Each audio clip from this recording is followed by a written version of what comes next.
Puisqu'en soins minceur, éviter les faux pas, c'est aussi crucial que de marcher sur la ligne du succès. Découvrez les 5 erreurs qui pourraient saboter vos résultats avant même de commencer.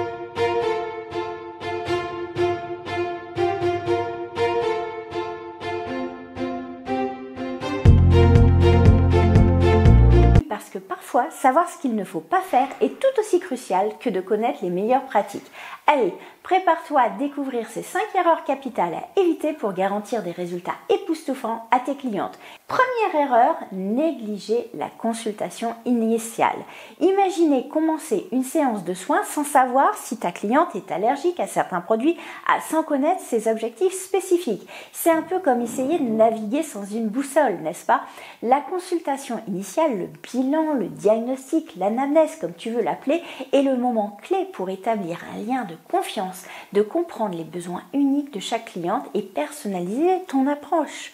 Rappelle-toi de la fois où tu as proposé un soin sans avoir fait cette consultation initiale et en fait c'était pas du tout adapté à ce que voulait ta cliente. Pour éviter ce genre de situation, tu dois prendre le temps de poser les bonnes questions, écouter attentivement les réponses. La deuxième erreur, c'est d'ignorer les contre-indications.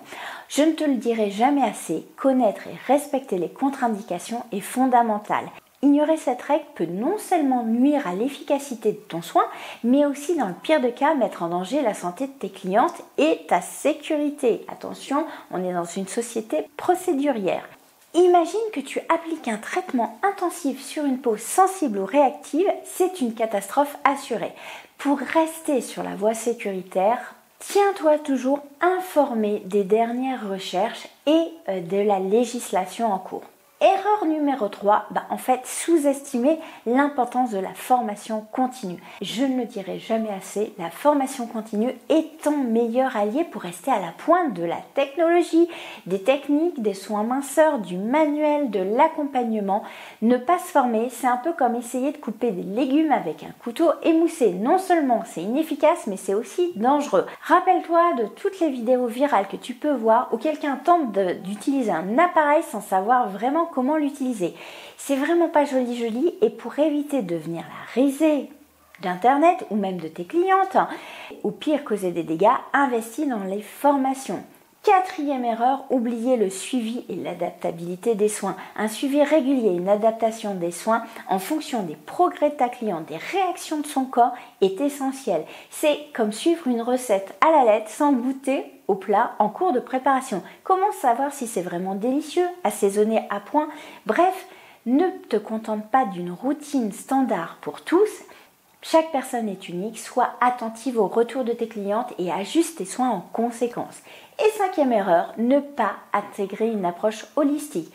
Finalement, ne sous-estime jamais le pouvoir d'une approche globale. Un soin minceur ne se limite pas à l'application d'une crème, un massage, une technique minceur. C'est un ensemble qui inclut une alimentation équilibrée, une bonne hydratation, une activité physique régulière. C'est comme penser qu'on peut perdre du poids en mangeant de la salade une fois par semaine, en s'empiffrant du fast-food le reste du temps et ne pas voir les problèmes hormonaux qu'a la cliente. Encourage tes clientes à adopter un style de vie sain pour des résultats durables, apporte-leur des conseils personnalisés en fonction de leur mode de vie, leur quotidien. En résumé, pour assurer le succès des soins minceurs et faire briller ton expertise, souviens-toi de ces points cruciaux. La consultation, le bilan minceur, c'est la base de tout. Prends le temps de connaître les besoins et les objectifs de tes clientes pour personnaliser tes soins. Les contre-indications, c'est un point non négociable. Assure-toi toujours que les soins que tu lui proposes sont sûrs et adaptés pour ta cliente. L'importance de la formation continue, ne jamais cesser d'apprendre. La maîtrise des dernières techniques et technologies est essentielle pour fournir des soins de qualité et un accompagnement hyper personnalisé. Ensuite, le suivi et l'adaptation. Sois toujours à l'écoute et prête à ajuster tes soins en fonction de l'évolution des besoins de ta cliente. Le suivi personnalisé fait toute la différence. Et l'approche holistique va permettre le cercle vertueux pour tes clientes. Encourage un mode de vie sain pour des résultats durables. Les soins minceurs ne sont qu'une pièce du puzzle dans le bien-être global de ta cliente. Si tu évites ces 5 erreurs et si tu mets en pratique tous ces conseils, tu vas être sur la voie de la réussite dans tes soins minceurs. N'hésite pas à me partager tes expériences ou me poser une question en dessous dans les commentaires. À très bientôt pour de nouvelles aventures en matière de beauté.